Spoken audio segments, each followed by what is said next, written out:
Those who wish to stop our cause have tried to take my freedom and indeed to take my life. An assassin's bullet ripped through my ear. But I felt then, and believe even more so now, that my life was saved for a reason. I was saved by God to make America great again.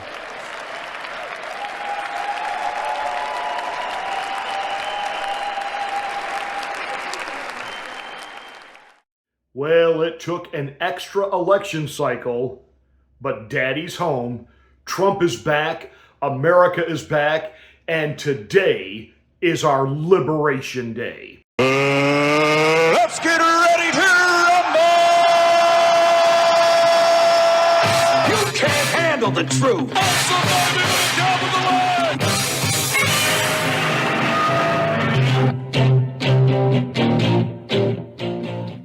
I'm Pastor Marty. Welcome to the Afternoon Drive. Make sure that you are subscribed to the channel, and once you are, smack the bell, click the word all. That will give you notification of my rants, my ravings, my undeniably flawless reasonings. Please like and share this video. It's the only way that we get the word out that we're here. Thank you so much for watching and being a part of the Afternoon Drive.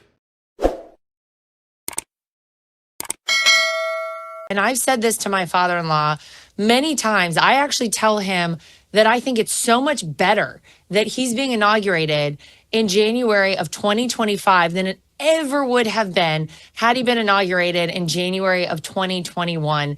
And at first, I don't know, Jillian, that he fully appreciated that. I think he's understanding it more and more because the feeling this time around is very different. It really feels like the unification has started, that people get it now. The world is excited about Donald Trump as our president again. And I'm so stoked. So yes, I believe that we would see this day. And I always knew that it would be so much better and so much sweeter this time around. That interview with Lara Trump was done just a few days before the inauguration, and she is absolutely right. Even if the actual election results of 2020 had been allowed to proceed and Donald Trump took his rightful place, it would have been more of the same. It would have been more of a drag, more trying to impeach him. We would have never gotten out of the pandemic because the libloons, the Democrats, and recently pardoned Fauci, and I'm going to get to that, would have done everything they can to just slow everything down, because that was the only way they could get rid of Trump, was to create this fear that everybody was going to die, and it killed the economy, and people were scared. And even if Donald Trump had been allowed to take his position and have been sworn in on January the 20th of 2021, this way, after having lived and survived and barely, by the skin of our teeth, making it through the disaster that was the Biden administration, and seeing Kamala Harris and all of the just woke explosion, the ineptness and the ineffectiveness of Democratic governance, how everything they touch just literally gets destroyed. Billions we are pumping overseas to a proxy war against Russia, and the fact that we can't even take care of our own American citizens, our cities, or control the border. And now the American people get it. They get it to the point that they turned out in numbers, the likes of which I still don't think are being completely reported accurately. Just like the inauguration itself had to be moved indoors, and I get it. It's bitterly, brutally cold there. The president doesn't even seem to mind. Ronald Reagan in 1985 had to do his second inauguration in the rotunda. The problem is, and this is where I agree with Steve Bannon, and I heard him over, I forget which newscast I caught him on. It's that gaslighting where they denied Donald Trump today the right to be outside, seeing 500,000 people that showed up and America being able to see that on their television screen. So I get that, because they don't want to accurately tell us by the landslide groundswell of support that Donald Trump has. These media outlets are having to begrudgingly report that Americans are overwhelming on board with what he wants to do. And he's declared the emergency on the southern border. We're going to put troops there. They're going to stay in Mexico. We have declared that the Mexican drug cartels are now terrorist organizations. There's only two sexes. And Donald Trump is going to end all DEI and wokeness out of every government operation. And that means schools, that means government-funded colleges, etc., etc., etc. He is going to guarantee free speech. I mean, this truly is Liberation Day. And I think this is the right time in history, because we're seeing a cultural shift that literally, after Donald Trump got elected, it was like woke, just like that was it. It became a dirty word. And what's interesting and actually kind of funny in watching some of these Holly weirdos like the Robert De Niro's and even the Julia Roberts, and somebody needs to inform her she ain't Pretty Woman anymore, and she sure ain't Aaron Brockovich,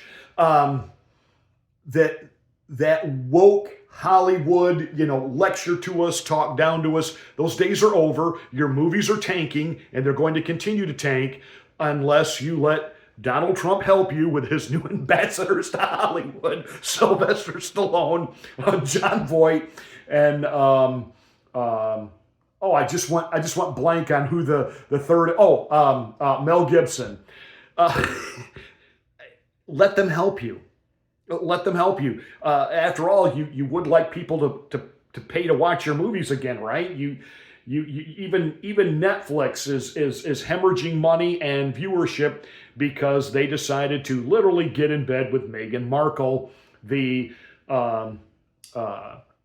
tragedy. I was going to use a word that I probably shouldn't use. Who, tragedy tourist. I'll use the word Justine Bateman used. Had to go down to where the fires were in California and walk through the rubble and hand out a couple bottles of water so that she could get a photo op. The people that own those houses haven't been allowed in there. And here's Meghan Markle, who has nothing to do with anything, walking around because she wants to get a photo op. She is just the most disingenuous person there is. That all aside, that part of Hollywood is so over.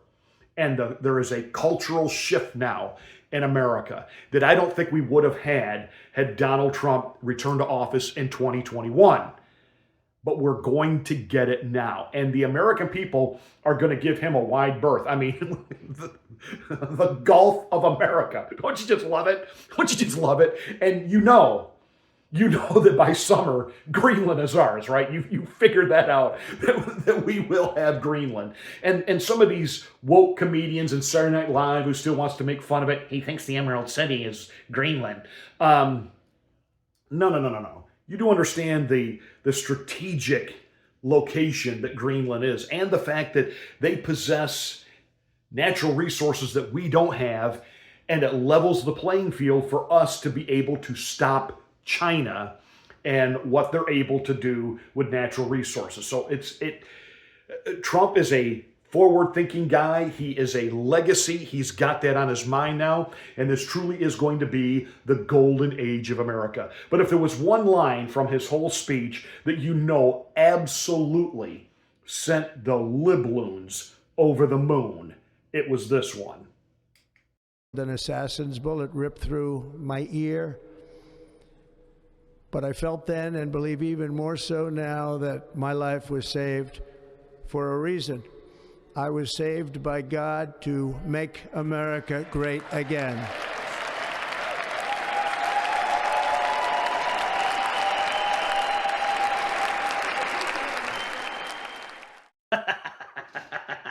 I can't wait to hear the atheist panel on CNN and the woke LBGTQ whatever, Rachel Madcow and the rest of them over on PMSNBC. I can't wait. What is it, God who's like on his side? Yeah. Billy Graham's prayer was great. The black preacher that got up there and kind of did kind of a half prayer, half reformulation of the MLK speech, fantastic.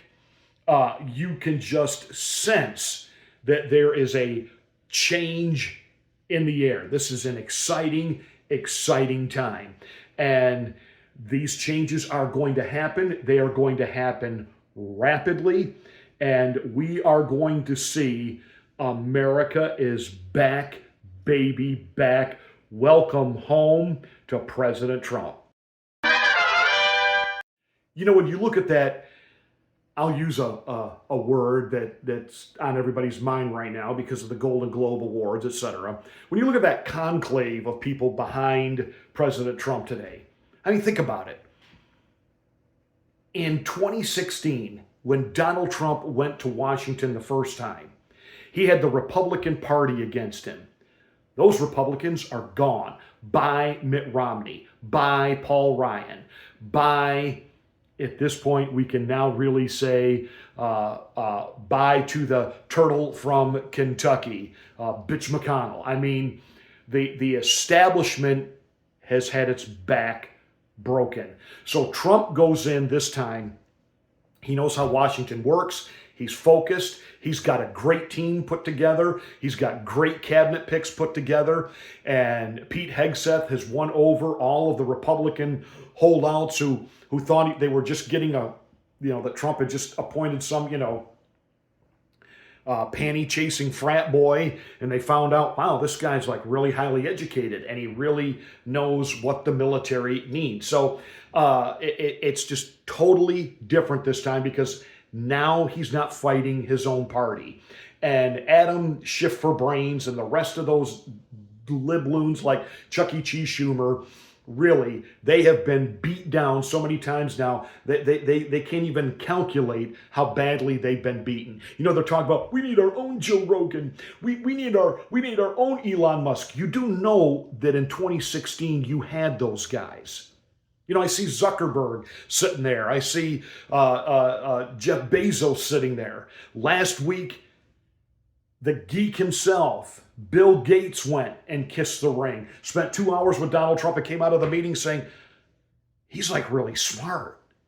He like really knows stuff. Yeah, duh. And by the way, I don't want Bill Gates on our team. Get lost. Trying to make, super cows feed people and, turn dirt into food, whatever weird more stuff he's into, and he's in it with Fauci up to his eyeballs, what happened to us back in 2020. That all said, watching guys like Mike Pence be regulated to absolute irrelevance, can't even believe he had the gall to show up today. There's a guy that just doesn't know. The party's over and they told you to go home. Last minute, Joe Biden, his whole legacy is going to be now, the mainstream media is going to start finally asking the real questions. Well, gee, he told us he didn't know anything about Hunter's business dealings. Then we got the pictures of him playing golf with these guys. Apparently, he really was the big guy because his latest rounds of pardons that he issued to his family to protect his brother, everyone that was involved in that, he pardoned a J6 committee, so Liz Cheney got her pardon. Even the witnesses that testified all got pardoned. Like the one woman who testified that Donald Trump had reached up and tried to choke the driver of the limo because he refused to take him to Capitol Hill, all of which was a lie. General Milley got a pardon. Fauci got a pardon. But there's an interesting little thing. Congress can call them in to testify. And these people, now because they've been pardoned, can't plead the Fifth Amendment.